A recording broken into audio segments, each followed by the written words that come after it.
જય માતાજી. ભારતના જવાન મિત્રો, પ્રજાઓ, ભારત દેશના રસ્તાઓ ઘણા બધા બગડેલા દેખાઈ રહ્યા છે અત્યારે. તો આ બધા રસ્તાઓ ખરાબ કરવા પાછળનું કારણ છે ટૂંક સમયમાં પ્રાઇવેટ રોડ રસ્તાઓનું નિર્માણ થાય તેવી શક્યતા લાગે છે. એક બાજુ સરકારી રોડ રસ્તા, જેમાં અપાર મુશ્કેલીઓ, પારાવાર પરેશાની, કેમ કે સરકાર કોઈને કંઈક વસ્તુ આપતી નથી અમને, અને જે સરકારી સુવિધાઓને બધું હતું ઘણું ખરું બંધ કરી દેવામાં આવ્યું છે અને બંધ કરી રહ્યા છે.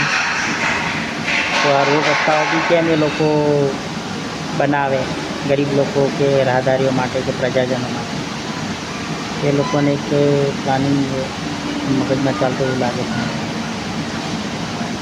પ્રાઇવેટ રોડ રસ્તા નામ તો સાંભળીને નવાઈ લાગશે આપણને, પણ તેવું થાય એવું લાગી રહ્યું છે કે એક બાજુ સરકારી રોડ હશે અને એક બાજુ પ્રાઇવેટ રોડ હશે. પ્રાઇવેટ રોડમાં સબસ્ક્રિપ્શન આપવાના રહેશે,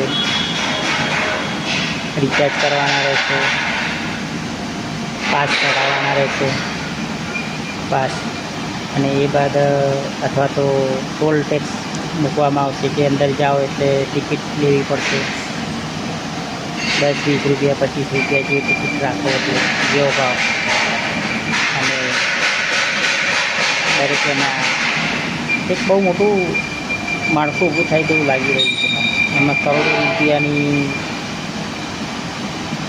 દેશને આવક ઊભી કરવા માટેનું થતો પ્રાઇવેટ કંપનીઓને એવા કોન્ટ્રાક્ટરો આપવા માટે ખૂબ મોટી યોજના ચાલતી હોય તેવું લાગી રહ્યું છે, અને ભવિષ્યમાં કદાચ એવું સાંભળવા બી મળશે આપણે.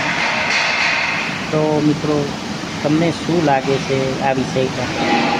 કેમ કે અત્યારે ભારત દેશના તમામ રસ્તાઓની હાલત ખૂબ ખાસ્તા કરી દેવામાં આવી છે, અને ઘણા બધા રસ્તાઓ પર તમે ચાલતા પારાવાર મુશ્કેલીઓનો સામનો કરવો પડે છે. ખાડા ટેકરા રસ્તા ઉગડતા પર કેટલા લોકો પડી જાય છે, કેટલા લોકો કચડાઈ જાય છે, કેટલા લોકો મરી જાય છે.